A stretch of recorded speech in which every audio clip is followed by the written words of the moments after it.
39 మంది hidden students పై విచారణ. ఖాదరాబాదు MPUP Urdu స్కూల్లో కలకలం. ఫిర్యాదుపై రంగంలోకి దిగిన డిప్యూటీ ఈఓ. రికార్డుల్లో హాజరు. వాస్తవంగా మదరసాల్లో చదువుతున్నారంటూ ఆరోపణలు. 39 పేర్లు తొలగించాలని హెచ్ఎంకు నోటీసులు. ప్రొద్దుటూరు, ఖాదరాబాదు ఎంపీయూపీ ఉర్దూ స్కూల్లో విద్యార్థుల హాజరు, మధ్యాహ్న భోజనం, తల్లికి వందనం పథకానికి సంబంధించిన రికార్డులపై తీవ్ర ఆరోపణలు వెల్లువెత్తాయి. పాఠశాలకు సంబంధం లేని 39 మంది పిల్లల పేర్లు పాఠశాల రికార్డుల్లో ఉన్నాయంటూ పసిడి అక్షరాలు. వారపత్రిక editor Tappa Shakir Hussain, national human rights anti corruption and anti crime bureau of India national vice president doctor Arikonda Pratap Kumar విద్యాశాఖ అధికారులకు ఫిర్యాదు చేశారు. 39 మంది పిల్లల వివరాలు అధికారులకు అందజేత. ఆగస్టు 14న డిప్యూటీ ఈఓ శివప్రసాద్ను కలిసి ఖాదరాబాదు ఎంపీయూపీ ఉర్దూ స్కూల్లో జరుగుతున్నాయని ఆరోపిస్తున్న అవకతవకలపై ఫిర్యాదు చేశారు. మదరసాల్లో చదువుతున్న పిల్లలు పాఠశాలకు హాజరవుతున్నట్లు రికార్డుల్లో నమోదు చేస్తున్నారనే ఆరోపణలతో పాటు పాఠశాలలో కొందరు ఉద్యోగులు తప్పుడు కుల ధృవీకరణ పత్రాలతో ఉద్యోగాలు పొందినట్లు అనుమానాలు ఉన్నాయని తెలిపారు. అంతేకాకుండా పాఠశాలకు సంబంధం లేదని ఆరోపిస్తున్న 39 మంది విద్యార్థుల పేర్లు, తరగతుల వివరాలను డిప్యూటీ ఈఓకు అందజేశారు. తల్లికి వందనం నిధులపైనా ఫిర్యాదు. ఈ 39 మంది విద్యార్థులు తల్లికి వందనం పథకానికి అనర్హులై ఉంటే వారి ఖాతాలకు ఒక్కొక్కరికి సుమారు 13,000 రూపాయలు చొప్పున 5.07 లక్ష రూపాయలు జమ అయ్యాయని ఫిర్యాదుదారులు ఆరోపించారు. ఈ మొత్తం ప్రజాధనం అయితే బాధ్యుల నుంచి రికవరీ చేసి ప్రభుత్వానికి జమ చేయాలని వారు డిప్యూటీ ఈఓను కోరారు. పాఠశాలలో తనిఖీ చేసిన డిప్యూటీ ఈఓ.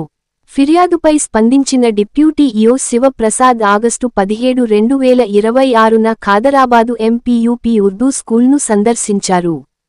ఫిర్యాదుదారులు అందజేసిన 39 మంది విద్యార్థుల వివరాలను ఒక్కొక్కటిగా పరిశీలించినట్లు డిప్యూటీ ఈఓ వెల్లడించారు.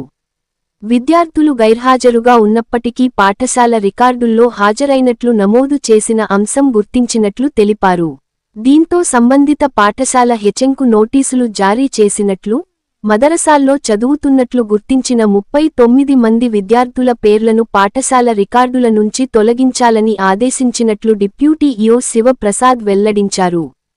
అలాగే ఆ 39 మంది విద్యార్థుల పేర్లకు సంబంధించిన మధ్యాహ్న భోజనాన్ని ఇకపై తగ్గించాలని ఆదేశించినట్లు తెలిపారు.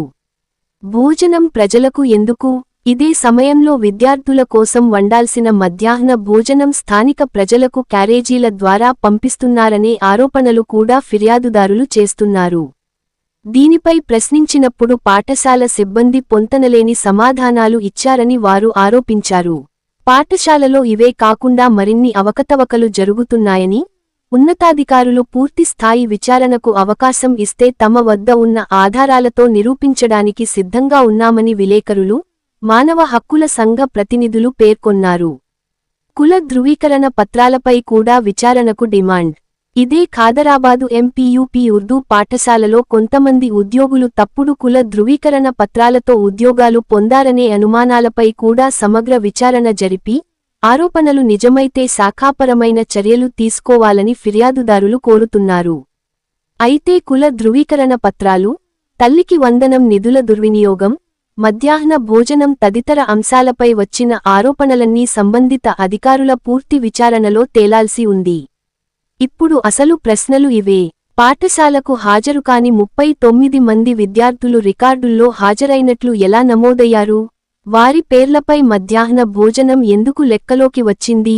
తల్లికి వందనం కింద నిజంగా అనర్హులకు నిధులు జమ అయ్యాయా?